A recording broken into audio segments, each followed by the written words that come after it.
Hello everyone, Girnar coaching academy या चॅनलवर तुमच्या सर्वांचं स्वागत आहे। आज आपण कार्य म्हणजेच वर्क म्हणजे काय ते बघणार आहोत आणि धन कार्य, ऋण कार्य आणि शून्य कार्य काय असतं, त्याचे एकक काय ते बघणार आहोत। तर चालू करूया पहिलं कार्य। तर कार्य म्हणजे काय असतं, वर्क म्हणजे काय, तर साधारणपणे कोणत्याही शारीरिक किंवा मानसिक कृती ला आपण कार्य असं संबोधतो। म्हणजे जर एखाद्या वस्तूवर लावलेल्या बलामुळे किंवा बलाच्या दिशेने जर विस्थापन झालं तरच फक्त हे कार्य घडत असतं। आणि जर वस्तूवर लावलेल्या बलाचा परिणाम किती असतो, जर वस्तूचं विस्थापन झालं नाही तर कार्य होत नाही। म्हणजे कार्यासाठी सर्वात महत्त्वाचं काय आहे तर विस्थापन होणे। मग आता व्याख्या बघूया आपण। कार्य म्हणजे काय, तर बल आणि बलाच्या क्रियेच्या दिशेत वस्तूचे विस्थापन यांच्या परिमाणांच्या गुणाकारास कार्य असे म्हणतात। म्हणजे व्याख्यामध्येच आपल्याला दिले कशाचा गुणाकार, बल आणि विस्थापन। बल आणि बलाच्या क्रियेच्या दिशेत वस्तूचे विस्थापन म्हणजे पहिली कुठली टर्म आहे बल आणि दुसरा आहे विस्थापन। म्हणजे बल आणि विस्थापन यांचा गुणाकार म्हणजेच कार्य। थोडक्यात काय, कार्य इक्वल टू बल गुणिले विस्थापन। मग कार्यालाच काय म्हणतात, वर्क। म्हणजे W equal to F into S हा झाला आपला कार्याचा फॉर्म्युला।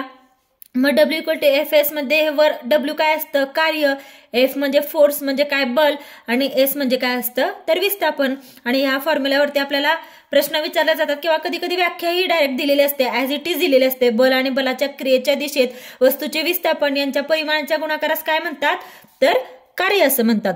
हे लक्षात ठेवायचं। जर एखाद्या वस्तूवर लावलेल्या बलामुळे बलाच्या दिशेने विस्थापन झाले तरच कार्य घडून येते। म्हणजे कार्य घडण्यासाठी महत्वाचं काय आहे तर विस्थापन। विस्थापन झालं तरच काय घडतं, कार्य घडतं। आणि आता या कोणत्या राशी आहेत, सदिश राशी आहेत का अदिश राशी आहेत ते बघूयात। तर बल आणि विस्थापन या आहेत सदिश राशी। म्हणजे जो गुणाकार आहे बल आणि विस्थापनचा या आहे सदिश राशी।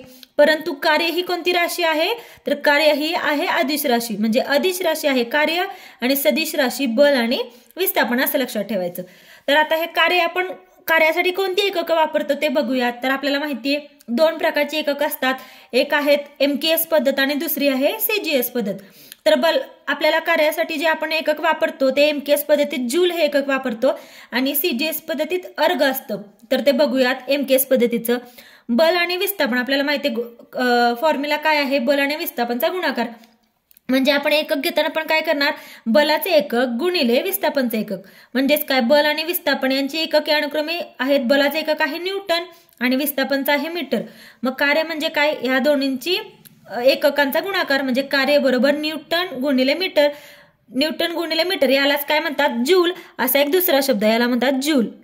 म्हणजे कार्याचं MKS पद्धतीचं युनिट काय आहे, एकक काय आहे तर जूल आहे। आणि हे जूल नाव कशावरून पडलं तर जेम्स जूल हे एक शास्त्रज्ञ होते आणि या शास्त्रज्ञाच्या स्मरणार्थ कार्याला जूल हे नाव, जूल हे एकक वापरतात कार्यासाठी।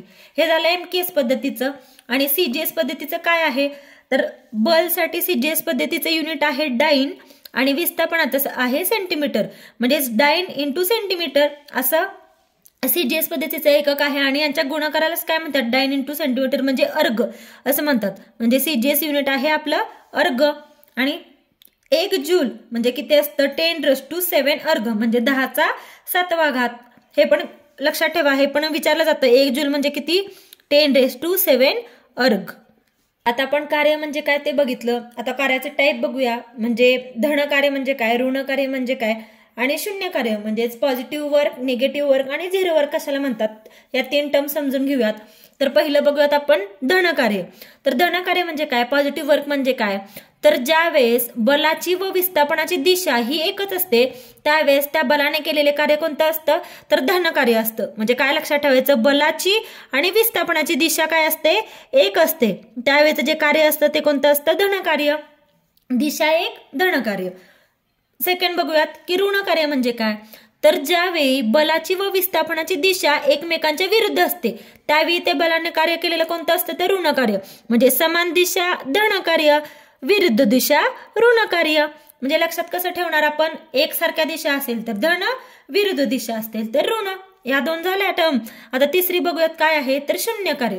तर आता झिरो वर्क म्हणजे काय असतं तर ज्या वेळेस बलाने लावलेले असता ज्यावेळेस बल लावले असता विस्थापन होत नाही किंवा बल व विस्थापन एकमेकांना लंबरूप असतात त्यावेळेस त्या बलाने केलेले कार्य काय असतं, तर ते असतं शून्य कार्य. म्हणजे इथे दिशाचं काय आहे का, नाहीये. तर शून्य कार्य म्हणजे काय आहे, तर बल लावून पण काय होतं, विस्थापन होत नाही किंवा बल आणि विस्थापन हे कसं असतं, एकमेकांना लंबरूप असतं. आणि जेव्हा अशी टर्म असते त्यावेळेला त्या बलाने केलेलं कार्य कोणतं असतं, तर ते शून्य कार्य असतं. म्हणजे धन कार्य म्हणजे दिशा एकसारखी, बलाची आणि विस्थापनाची दिशा जर एक असेल तर ते कार्य असतं धन. बलाची आणि विस्थापनाची दिशा जर एकमेकांच्या विरुद्ध असेल तर ते कार्य असतं ऋण कार्य. आणि जेव्हा बल लावून पण विस्थापन होतं का, नाही, किंवा बल आणि विस्थापन एकमेकांना कसं असतं, लंबरूप असतं, तेव्हा त्या बलाने केलेलं कार्य हे कसलं कार्य असतं, तर ते असतं शून्य कार्य. हे आहे धन कार्य, ऋण कार्य आणि शून्य कार्य. आता याच्यावरती कसे प्रश्न विचारले जातात, तर 4 पर्याय दिलेले असतात आणि या टर्म दिलेले असतात की दिशा एक आहेत किंवा विरुद्ध आहेत, लंबरूप आहेत आणि ते कार्य धन आहे, ऋण आहे, शून्य आहे किंवा यापैकी नाही. आणि प्रश्न काय असतो, तर खालीलपैकी बरोबर कुठला आहे, बरोबर सेंटेन्स कुठला आहे. मग पर्याय दिलेले असतात की 1, 2, 3, 4. मग त्याच्यावरून आपल्याला हे आधी कन्सेप्ट क्लिअर असणं महत्वाचं आहे, त्याच्यावरून आपण लगेच उत्तर काढू शकतो. राष्ट्रीय भौतिकी प्रयोगशाळा म्हणजेच नॅशनल फिजिकल लॅबोरेटरी कुठे आहे ते बघूयात. तर त्याचं मुख्यालय आहे राष्ट्रीय भौतिकी प्रयोगशाळेचं, ते आहे दिल्ली. तर याचं मुख्य कार्य कोणतं आहे राष्ट्रीय भौतिकी प्रयोगशाळेचं, तर कार्य आहे भौतिक शास्त्राचे विविध शाखेतील संशोधन करणं, हे या प्रयोगशाळेचं कार्य आहे. नियंत्रण काय आहे, तर वैज्ञानिक व औद्योगिक अनुसंधान परिषद हे नियंत्रण. आणि याचा उद्देश काय आहे या प्रयोगशाळेचा, तर मापनाची राष्ट्रीय मानके प्रस्थापित करणं हे याचा उद्देश आहे. आणि मुख्यालय कुठं आहे याचं, तर दिल्ली. त्यालाच काय म्हणतात, नॅशनल फिजिकल लॅबोरेटरी म्हणजेच राष्ट्रीय भौतिकी प्रयोगशाळा. आपण आता कार्य म्हणजे काय, कार्याची एकक आणि धन कार्य, ऋण कार्य, शून्य कार्य म्हणजे काय बघितलं. आता आपण बघा ऊर्जा म्हणजे काय, ऊर्जा म्हणजेच काय, एनर्जी. तर व्याख्या काय आहे ऊर्जाची, तर पदार्थात असलेली कार्य करण्याची क्षमता म्हणजे काय, तर ऊर्जा होय. म्हणजे जसं आपलं अन्न, वस्त्र, निवारा या 3 मूलभूत गरजा आहेत, तशीच ऊर्जा ही मानवाची 4थी मूलभूत गरज आहे. आणि ऊर्जा ही कशी राशी आहे, तर ऊर्जा ही आहे अदिश राशी. तर पदार्थाकडून होऊ शकणाऱ्या कार्याच्या स्वरूपात जेव्हा ऊर्जेचं मापन हे केलं जातं तेव्हा ऊर्जेचं एकक म्हणून, त्यामुळे कार्याचं एकक म्हणून ऊर्जेचं एकक असं वापरलं जातं. तर आता या ऊर्जेची एकक कोणकोणती आहेत ते बघूयात. तर ऊर्जेची एकक आहेत MKS पद्धतीत वापरतात ज्यूल आणि CGS पद्धतीत वापरतात अर्ग, ही ऊर्जेची आहेत एकक. तर आता ऊर्जेचे प्रकार कोणकोणते पडतात ते बघूयात. मेन ऊर्जेचे 2 प्रकार आहेत आपल्याला माहितीये, एक आहे गतिज ऊर्जा आणि दुसरी आहे क्षितिज ऊर्जा. तर आता गतिज ऊर्जा म्हणजे काय, त्यालाच इंग्लिशमध्ये म्हणतात कायनेटिक एनर्जी. तर गतिज ऊर्जा म्हणजे पदार्थाच्या गतिमान अवस्थेमुळे पदार्थास प्राप्त झालेल्या ऊर्जास कोणती ऊर्जा म्हणतात, तर गतिज ऊर्जा असं म्हणतात. म्हणजे कशामुळे ही ऊर्जा प्राप्त होते, तर गतिमान अवस्थेमुळे, म्हणजे थोडक्यात स्पीडमुळे, पदार्थाच्या गतिमान अवस्थेमुळे पदार्थास प्राप्त झालेल्या ऊर्जेला गतिज ऊर्जा असं म्हणतात. आणि जर गतीचा वेग दुप्पट असला तर ऊर्जा काय होते, चौपट होते. हे लक्षात ठेवायचं. खालीलपैकी कोणती बरोबर मध्ये हे विचारलं जातं बराच वेळा. तर जेव्हा गतीचा वेग दुप्पट होतो तर ऊर्जा तेव्हा काय होते, तर चौपट होते. म्हणजे 2 पटीनं वाढते. गतीचा वेग दुप्पट झाला, ऊर्जा 2च्या दुप्पट चौपट होते. आता उदाहरणार्थ कोणती आहेत गतिज ऊर्जेची, तर जेव्हा गतिमान मोटारीनं प्राप्त केलेली ऊर्जा, म्हणजे गतिमान म्हणजे स्पीड मध्ये असताना ती मोटारीने जी ऊर्जा प्राप्त करते ती आहे गतिज ऊर्जा. किंवा वेगानं जाणारी बंदुकीची गोळी हे कशाचं उदाहरण आहे, तर गतिज ऊर्जेचं. तर आता गतिज ऊर्जेचं फॉर्म्युला काय आहे, गतिज ऊर्जा म्हणजे kinetic energy equal to ½ mv². आणि या फॉर्म्युल्यावरती आपल्याला बरेच प्रश्न विचारले जातात. या फॉर्म्युलाने कसे सोडवायचे ते आपण बघूयात. गतिज ऊर्जेचा फॉर्म्युला आपल्याला माहिती आहे, कायनेटिक एनर्जी म्हणजे काय असतं, ½ mv². तर या फॉर्म्युल्यावरती कशा प्रकारचे प्रश्न परीक्षेत विचारतात ते बघूयात. एक प्रश्न बघूया. 250 ग्रॅम वस्तुमानाचा दगड 2 मीटर पर सेकंद या वेगाने जर उंचावरून खाली पडत असेल तर त्यामध्ये किती गतिज ऊर्जा असेल असं स्पष्ट विचारलंय. तर आपल्याला गतिज ऊर्जेचा फॉर्म्युला माहितीये. गतिज ऊर्जा म्हणजे काय असतं, ½ mv². तर पहिल्यांदा क्वेश्चन मध्ये काय काय दिले ते नोट करून घेऊया. मास किती दिले, फॉर्म्युला आहे आपला ½ mv². मग आपल्याला काय पाहिजे, मास आणि व्हेलॉसिटी. मग एम दिले आपल्याला काय आहे 250 ग्रॅम. मग एम इक्वल टू 250 ग्रॅम आणि व्हेलॉसिटी किती दिले v 2 metre per second. 2 metre per second. मग मास ग्रॅम मध्ये दिले आहे ते आपण किलोग्रॅम मध्ये करून घेऊया. मग 1 किलोग्रॅम म्हणजे 1000 ग्रॅम असतं. म्हणजे ह्याला जर 1000 ने भागलं तर उत्तर काय येतं 250 ग्रॅमचं किलोग्रॅम मध्ये केल्यावर काय होणार 0.25 ग्रॅम झालं. आता या व्हॅल्यू आपण फॉर्म्युलामध्ये घालू. आपला फॉर्म्युला काय आहे, गतिज ऊर्जा कायनेटिक एनर्जी इक्वल टू काय असतं हाफ mv². तर हाफ एम म्हणजे काय दिले, मास आपल्याला दिले, आपण ग्रॅम मध्ये करून घेतलं 0.25 आणि व्हेलॉसिटी किती आहे तर 2 आणि ह्याचा व्हीचा काय आहे स्क्वेअर. मग आता हे सॉल्व्ह करूयात आपण. 2 चा वर्ग असतो 4 आणि 4 ला 2 ने भागलं 2 म्हणजे 0.25 गुणिले 2 म्हणजे काय येणार 0.5 आणि गतिज ऊर्जेचं युनिट बघितलं आपण काय असतं जूल. म्हणजे आपली गतिज ऊर्जा काय आली kinetic energy equal to 0.5 joule. हे झालं आपलं आन्सर. ऊर्जेचा पहिला प्रकार बघितला आपण गतिज ऊर्जा म्हणजेच कायनेटिक एनर्जी. आता सेकंड बघूया कुठला प्रकार आहे तर तो आहे स्थितिज ऊर्जा. त्यालाच काय म्हणतात इंग्लिशमध्ये तर पोटेन्शियल एनर्जी. तर आता स्थितिज ऊर्जा म्हणजे काय असतं तर पदार्थाच्या विशिष्ट स्थितीमुळे किंवा स्थानामुळे त्यात जी ऊर्जा सामावलेली असते तिला काय म्हणतात तर स्थितिज ऊर्जा असं म्हणतात.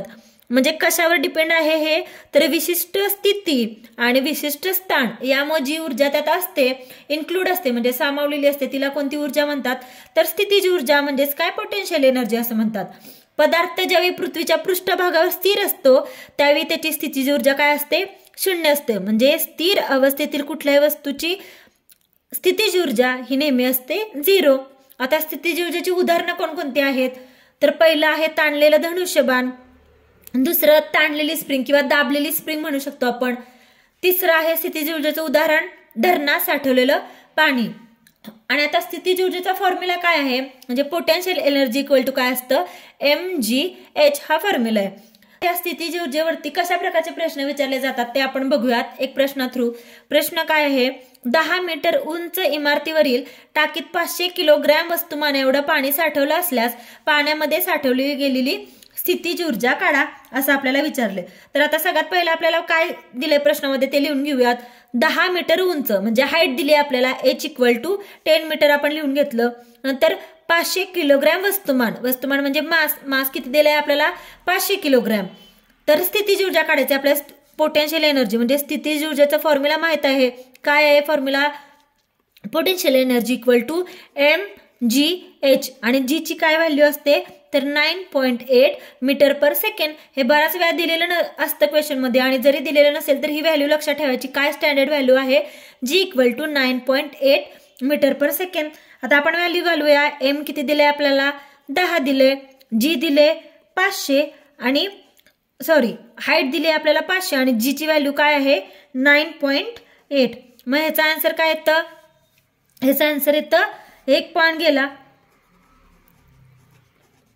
0 आणि हे 1 दशांश चिन्ह हे इथं दिलं म्हणजे आपला आन्सर काय 49,000. म्हणजे आपली पोटेन्शियल एनर्जी काय झाली तर 49000 आणि एक काय असतं एनर्जीचं जूल. हे झालं आपल्या याचं आन्सर. म्हणजे आपली पोटेन्शियल एनर्जी स्थितिज ऊर्जा काय तर 49,000 जूल. या व्हिडिओच्या पार्ट 2 मध्ये आपण ऊर्जा अक्षयतेचा नियम, ऊर्जेचे रूपांतर म्हणजे ट्रान्सफॉर्मेशन ऑफ एनर्जी आणि शक्ती म्हणजे पॉवर म्हणजे काय ते बघणार आहोत. तर यासाठी या व्हिडिओचा सेकंड पार्ट नक्की बघा. Thank you for watching. प्लीज व्हिडिओला लाईक करा, शेअर करा, कमेंट करा आणि चॅनेलला सबस्क्राईब करायला विसरू नका. आणि अशा प्रकारचे कोणत्या टॉपिकवरचे व्हिडिओ तुम्हाला पाहायला आवडतील ते कमेंट करून नक्की सांगा.